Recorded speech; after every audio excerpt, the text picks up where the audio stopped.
react.js এর এই video টিউটোরিয়ালে আপনাদের সবাইকে স্বাগতম জানাচ্ছি। আমি আনিসুল ইসলাম।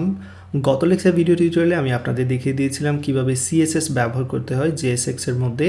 তো এই ভিডিওতে আরেকটু প্র্যাকটিস করে নেব। একটি কার্ড ডিজাইন করব, আমরা মূলত CSS ব্যবহার করব JSX এর মধ্যে। ওকে, তো চলুন শুরু করা যাক। প্রথমে ভিজুয়াল স্টুডিও করে নিয়ে আসলাম। দেখতে পাচ্ছেন এইখানে যে পাবলিক ফোল্ডারে আমরা style.css তৈরি করেছিলাম, যে স্টাইলটি তৈরি করেছিলাম এখানে সেটি আছে।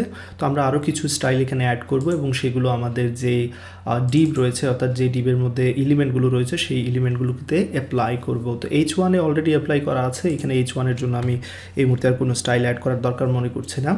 তারপর যে কাজটা মূলত আমি করতে যাচ্ছি, এখানে যে এলিমেন্টগুলো রয়েছে H3 দেন পিপি, এখানে যে প্যারাগ্রাফটা এগুলো রয়েছে এই সবগুলোকে মূলত আরেকটি ডিভের মধ্যে আমি নিয়ে আসবো। এখানে লক্ষ্য রাখবেন একটু আলাদা একটা ডিভে নিয়ে আসলাম। ওকে, এবং ডেফিনেটলি আসলে স্মল লেটার এখানে ব্যবহার করব আমি।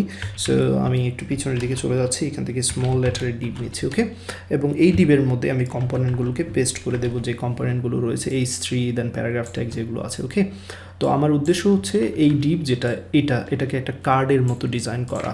তো সেই জন্য আমি এখানে যে কাজটা করব, এটি ক্লাস নেম সমান একটা কার্ড দিয়ে দিচ্ছি। তো এই ক্লাসটা এখনও তৈরি করিনি, আমরা তৈরি করব, বাট জাস্ট নামগুলো দিয়ে দিচ্ছি এই মুহূর্তে। ওকে, এবং টাইটেলের জন্য যেটা করব, অবশ্যই একটি ক্লাস তৈরি করব এবং সেটাকে স্টাইল করব, যেমন দিয়ে দিচ্ছি কার্ড টাইটেল। অ্যান্ড দেন এই প্যারাগ্রাফের জন্য আমি যেটা করতে পারি, এখানে একটা ক্লাস নেম তৈরি করে নিতে পারি এবং এই ক্লাসের নাম দিয়ে দিচ্ছি কার্ড ডেসক্রিপশন। দেন এটার জন্য একটা ক্লাস নেম নিয়ে নিতে পারি, এটা ক্লাস নেম আমি দিয়ে দিচ্ছি কার্ড ফুটার, ওয়ারেভার, আপনাদের ইচ্ছা যে কোনো কিছু দিতে পারেন। ওকে, সো লক্ষ্য রাখবেন H1 এর স্টাইলটা যেহেতু অলরেডি করা আছে, সেটা নিয়ে আমার চিন্তা নেই। আমার হচ্ছে এই তিনটে জিনিসকে একটা কার্ডের মধ্যে রাখা এবং সেই কার্ডটাকে ডিজাইন করা। তো এই যে দেখতে পাচ্ছেন আমি এই কাজটা করেছি। এবার এই ক্লাসগুলোর নাম তৈরি করেছি, এবার সেই ক্লাসগুলো আমি style.css এ তৈরি করব এবং ক্লাসের মধ্যে বিভিন্ন ধরনের প্রপার্টি অ্যাড করব। তো প্রথমে এই কার্ড যেটা আছে সেটাকে আমি চাইলে অ্যাক্সেস করতে পারি, তবে তার আগে যে কাজটা করতে যাচ্ছি মূলত, এইখানে যে ডিফল্ট যে কোড রয়েছে আমাদের স্টাইলিংয়ে, নিশ্চয়ই আপনাদের জানা আছে, আমরা যেটা অনেকবার ব্যবহার করি সেই ডিফল্ট স্টাইলটা ব্যবহার করে নিচ্ছি এখানে। তো ডিফল্টটা হচ্ছে কি, যে এখানে ইউনিভার্সাল সিলেক্টর ইউজ করলাম, মার্জিন প্যাডিং 0 দিয়ে দিলাম, margin 0 then padding 0, that's it. এতটুকু সেভ করে নিলাম এবং যদি সেভ করি তাহলে দেখতে পাচ্ছেন এখানে যে আউটপুটটা দরকার আমরা পেয়ে গেছি সেটা। ওকে, এবার চলুন আমরা কার্ডের জন্য কার্ড ক্লাসটাকে অ্যাক্সেস করি।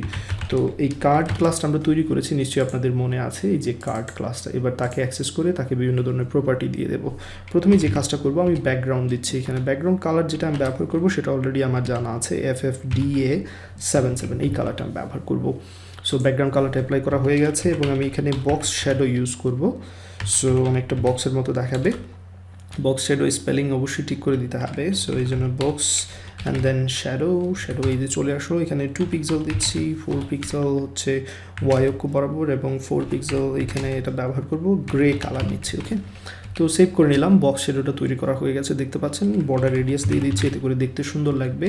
বর্ডার রেডিয়াস 5 পিক্সেলের মতো দিচ্ছি। ওকে, তারপর একটু মার্জিন দিয়ে দিই সব দিকে, এতে করে সুন্দর একটা জায়গা নিয়ে নেবে।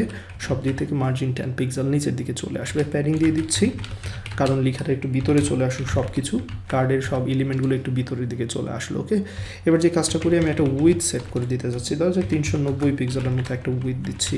এবং এই কার্ডগুলো আমি চাচ্ছি কি, এরকম চাচ্ছি যে একটার পাশে আরেকটা থাকবে, এরকম থাকবে। সো ইনলাইন ব্লক ব্যবহার করছি এখানে। সো ডিসপ্লে হিসেবে আমি এই যে ডিপটা আছে সেটাকে ইনলাইন ব্লক করে দিচ্ছি। So inline block, that's it, save করে নিলাম। তো এতটুকু কাজ আপনারা করে নেবেন। কার্ডের জন্য আমাদের যে ডিজাইন দরকার সেটা করে নিয়েছি। এবার আসুন কার্ডের টাইটেলটাকে একটু ডিজাইন করি। সো কার্ড টাইটেল এই ক্লাসটা ব্যবহার করবো এখানে। সো এটা ডট দিয়ে দেন কার্ড টাইটেল। এবার কার্ড টাইটেলের জন্য যে জিনিসগুলো দরকার সেগুলো বসিয়ে দিচ্ছি। এইখানে তেমন একটা কিছু করার দরকার নেই, জাস্ট টেক্সট লাইনটাকে সেন্টারে নিয়ে নেব এবং মার্জিন বটম নিচের দিকে কিছু জায়গা নিয়ে নেব এই টেক্সটের। সো মার্জিন বটম 5 পিক্সেলের মতো নেব। সেভ করে নিলাম, দেখতে পাচ্ছেন এটা স্টাইল করা হয়ে গেছে। তারপর কাকে স্টাইল করবো, এখানে কার্ড ডেসক্রিপশনকে স্টাইল করবো, এই যে প্যারাগ্রাফ যেটা রয়েছে। তো এই জন্য আমি এটাকে এখানে সিলেক্ট করে নামটা বসিয়ে দিলাম। কার্ড ডেসক্রিপশনে টেক্সটের লাইনটাকে আমি জাস্টিফাই হিসেবে দিতে যাচ্ছি। সো জাস্টিফাই দিলাম এবং এখানে মার্জিন বটম চাইলে দিয়ে দিতে পারি, মার্জিন বটম 5 পিক্সেলের মতো। ওকে, তারপর যেটা করব, সবার শেষে কার্ডের যে ফুটারটা রয়েছে তাকে আমি ডিজাইন করতে চাচ্ছি। সো কার্ডের এই যে ফুটার যে ক্লাসটা, আমি এটাকে কপি করে এখানে নিয়ে আসলাম, ডট দিয়ে সেই ক্লাসের নাম দিলাম এবং এখানে টেক্সট লাইন এক্স্যাক্টলি সেন্টারে চলে আসবে, সেন্টার। এবং এইখানে আমি যেটা করতে পারি ফন্ট ওয়েট একটু বোল্ড করে দেখাতে যাচ্ছি, সেক্ষেত্রে এখানে ফন্ট ওয়েট বোল্ডটা নিয়ে নিতে পারি। ওকে, সো দেখতে পাচ্ছেন কিভাবে আমরা চাইলে সিএসএস খুব সহজেই আমরা ব্যবহার করতে পারি আমাদের যে কার্ড আছে সেই কার্ডের সাথে। আপনারা চাইলে দেখতে পাচ্ছেন এখানে JSX এর মধ্যে আমরা কি করেছি, সিএসএস স্টাইল ব্যবহার করেছি। এবং অবশ্যই মনে রাখবেন এখানে ক্লাস নেম দিতে হবে, কিন্তু শুধু ক্লাস দিলে হবে না, কারণ যেহেতু আমরা JSX ব্যবহার করছি। ওকে, তো এই ভিডিও এতটুকু থাকবে। আশা করি যে স্টাইলটা আমি তৈরি করেছি এক্স্যাক্টলি সেম স্টাইলটা আপনারা তৈরি করে নেবেন। পরবর্তী ভিডিও টিউটোরিয়ালে খুবই ইম্পর্টেন্ট একটা জিনিস আমরা শিখবো, সেটা হচ্ছে কীভাবে কম্পোনেন্ট তৈরি করতে হয়, যেটা আমরা প্রথম দিকেই বলেছিলাম যে রিয়েক্টের সাহায্যে কী করা যায়, কম্পোনেন্ট তৈরি করে, ছোটো কম্পোনেন্ট তৈরি করে সেটা যতবার ইচ্ছা মাল্টিপল টাইম সেটা ইউজ করা যায়।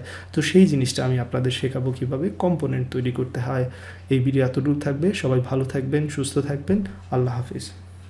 ভিডিওটি দেখার জন্য আপনাকে অসংখ্য ধন্যবাদ।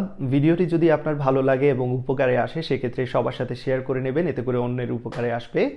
আপনি যদি এখনও পর্যন্ত আমার চ্যানেলে সাবস্ক্রাইব না করে থাকেন তাহলে অবশ্যই সাবস্ক্রাইব করে নেবেন, এতে করে আপনি আমাকে নতুন ভিডিও তৈরি করতে অনুপ্রাণিত করবেন।